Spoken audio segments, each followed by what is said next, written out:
In the throwaway mystery, Frank and Joe climb up the Eiffel Tower using magnets on their fingertips. They use a grappler to get onto a moving helicopter where they punch out several armed villains. It's like something out of a Batman story. Argo Font Book Review, Argo Font Book Review. Bayport is hosting a big diamond auction featuring famous supermodels Naomi Dowd and Shakira. I find it hilarious one of them's named Shakira. Did the author not know there's already a famous celebrity named Shakira? ATAC gives the boys their next mission by throwing it through the window. That's the second time ATAC has done this. I sure hope ATAC is paying to replace the Hardy Boys' windows. Their mission is to work as bodyguards for the supermodels, because there are two villains plotting to steal the diamonds. Warlord Carlos Sanguilin and mobster Shaky Twist. Their gangs work together during the heists. As usual, the Hardys fall head over heels in love with the gorgeous women. This time, Frank is the one who makes a big fool of himself over the girls. It's clearly a wasted effort because Naomi can't be bothered to remember his name. Naomi already has a bodyguard, an angry meathead named Bobo. He used to be in the mob. Shakira used to date Shaky Twist. So both women have mob connections and they hate each other. It's supposed to make them suspicious, but neither woman gets a suspect profile. Presumably because they're super hot. The Hardys are terrible bodyguards. Joe is distracted by the fact that there are 3 companies providing security.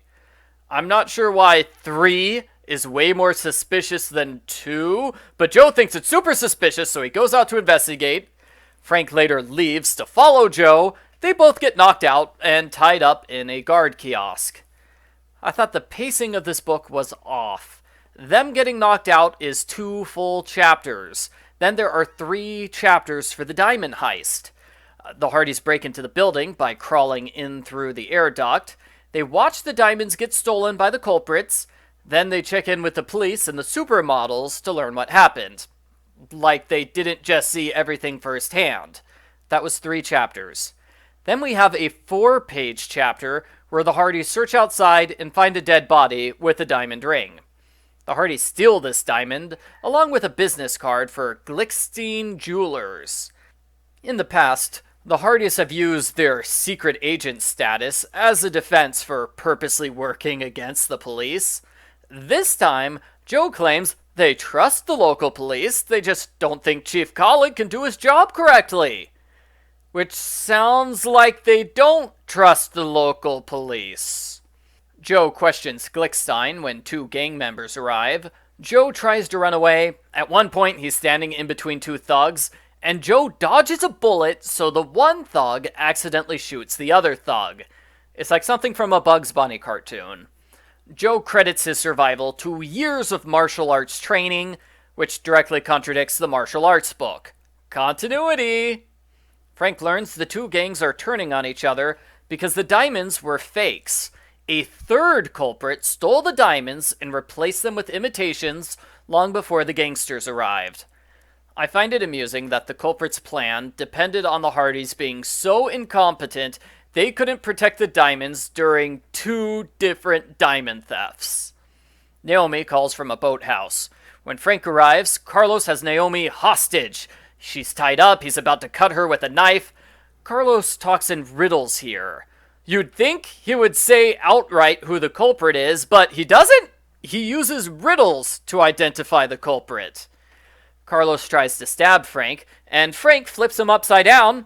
The knife goes into Carlos's back, killing him. I'm surprised that both Frank and Joe indirectly murder someone in this book. It's really intense for the series.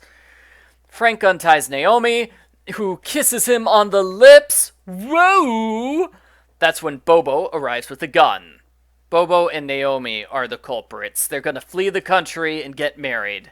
They escape on the boat, but Joe chases them on a second boat. Just like before, Joe is great at dodging bullets. Frank flips Bobo overboard. Since Bobo can't swim, he's defeated. As for Naomi, She did absolutely nothing during the escape scene. She's not a very good culprit. The end. Post-book follow-up. In the book, the mission is named Deadly Diamonds, not Death and Diamonds. The back cover emphasizes that the Hardys must keep the models in eyesight at all times. When I read the book, I got mad at the Hardys for breaking their orders. When I reread the book, I saw that their orders were slightly different. They weren't breaking orders by leaving the supermodels unguarded, but it was still a terrible idea on their part, which predictably led to the models being robbed. The fight scenes in this book are pretty intense for the series, especially with the two deaths. It's like the author was writing for a slightly older target audience than normal. The more mature material doesn't mesh with the book's main selling point, which is, the Hardy Boys hang out with supermodels! Supermodels are hot! Personally, I didn't like this book. As I said, I thought the pacing was off and the tone was inconsistent. It's weird to have the Hardys murder people, even if it's by accident. It's weird that they have such intense fight scenes, juxtaposed with the Hardys doing absolutely nothing for 3 chapters while the culprits steal the diamonds. And it's also kind of weird with Naomi being the culprit. Yeah, that's a big surprise, but then she does nothing evil. She just sits and does nothing for the rest of the book. That was only done as a surprise. It wasn't done because it legitimately makes sense for the storyline. She quickly disappears and was replaced by Bobo as the main culprit. I do think the storyline's a good idea. The author definitely made an effort. I think it's about 2 drafts away from being a truly good book. And I think it just needs to make the decision whether or not it's going to be a high-stakes action book or just a low-stakes girl drama book, because mixing the two doesn't work.